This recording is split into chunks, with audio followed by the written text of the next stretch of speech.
The Dershow. There is an FBI report in which the names are redacted, in which victims say, these are the men, A, B, C, D. They identify them by name, and the court has required that all those names be redacted and crossed out. They shouldn't be. I want every single name released, and I went to court to try to get every name released, but the people whose names are there obviously don't want them released. But at this point in time, every name should be made public. Every accusation should be made public.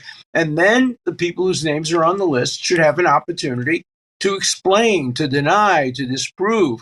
But right now, nobody benefits from suppression. And that's why I'm so upset at courts, federal judges, keeping names out. They shouldn't be doing that. I want to see that FBI unredacted list of the names, and then we can judge whether the allegations are true or false. Which leads me, Alan, to the question, why? Normally, as you know, in a criminal proceeding, the state doesn't have to prove motive. But I'm curious because I think it will lead me to more wrongdoing.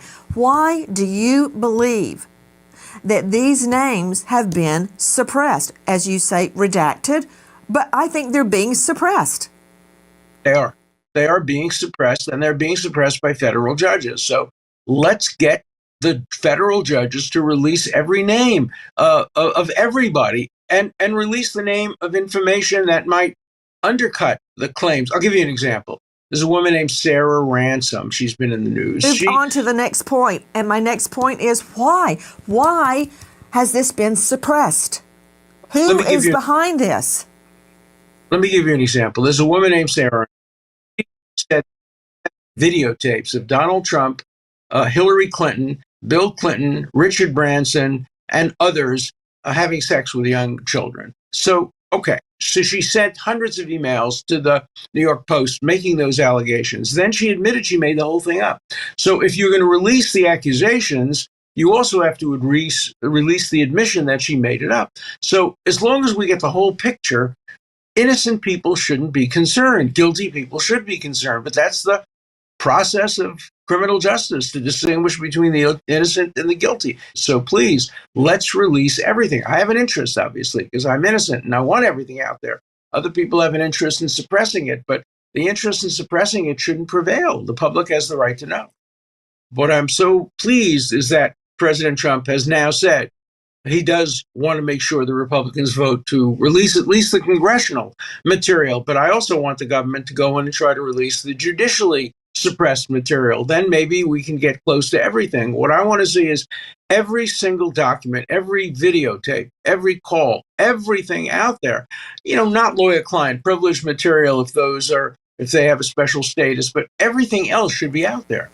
Alan, what's the difference between the congressional documents and the judicial documents? Because as of right now, only congressional documents are being released. That's right. So the judicial documents are depositions. I was deposed for hours and hours.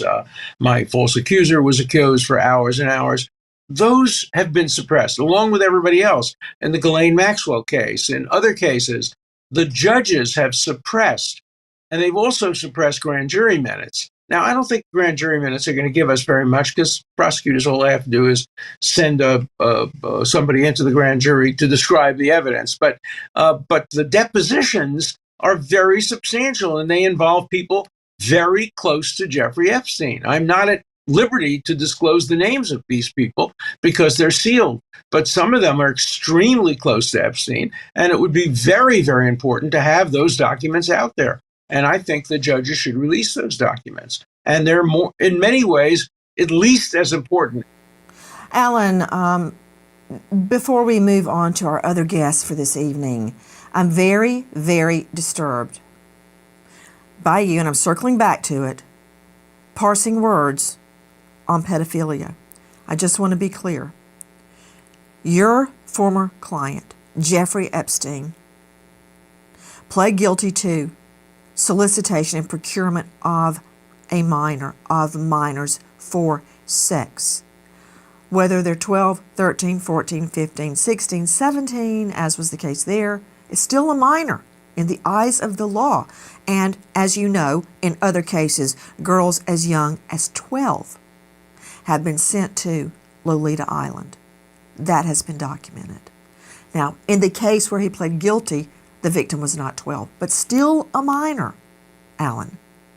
So people should say he is a convicted sex offender. He is convicted of having sex with a minor, but they shouldn't say he's a convicted pedophile, because when you combine the two words, convicted, which means he's either pleaded guilty or has been found guilty, and pedophile, it suggests that he has been found guilty after due process of having sex with 12, 13, 14-year-olds. And that isn't true.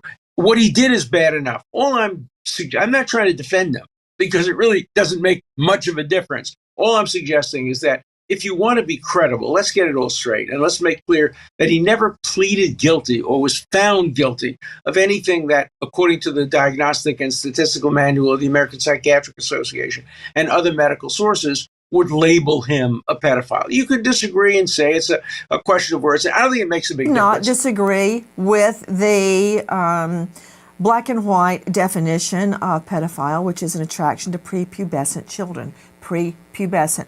Let me break that down. That means the girl doesn't have breasts yet. She may not have pubic hair. She's around the age of 13 or younger, typically speaking. But at this juncture, to parse words about whether he's a convicted pedophile or convicted child sex molester or procuring sex with a minor is largely a false argument at this point. What do you think is going to happen, Alan, now? Will we ever get the truth? I think so. I think we're going to get the truth. I think there's so much public pressure and there's so much pressure from Congress that I think ultimately we're going to see all the emails, we're going to see the videotapes, if there are videotapes, and I know there are at least some videotapes of what happened in the living room of his house, because he arranged those videotapes with the police in Palm Beach County because somebody had stolen material from him. So I want everything out there, and I think that the public has been pushing for that. You've been pushing for it. Other people have been pushing, and I think you're going to prevail. I think in the end, everything will come out. It will exculpate innocent people like me. It will inculpate guilty people, and I don't know who they are, but whoever they are should be found guilty. And I think in the end, the truth will prevail, because I'm interested, as a professor, I'm interested in the truth. As an advocate, obviously, I'm interested in getting the best possible conclusion for my clients. But as a professor, I'm interested in the truth, and I want the whole truth to come out. And I think it will, and I think it will because of people like you pushing so hard to get everything out there. And you should keep pushing. Don't stop.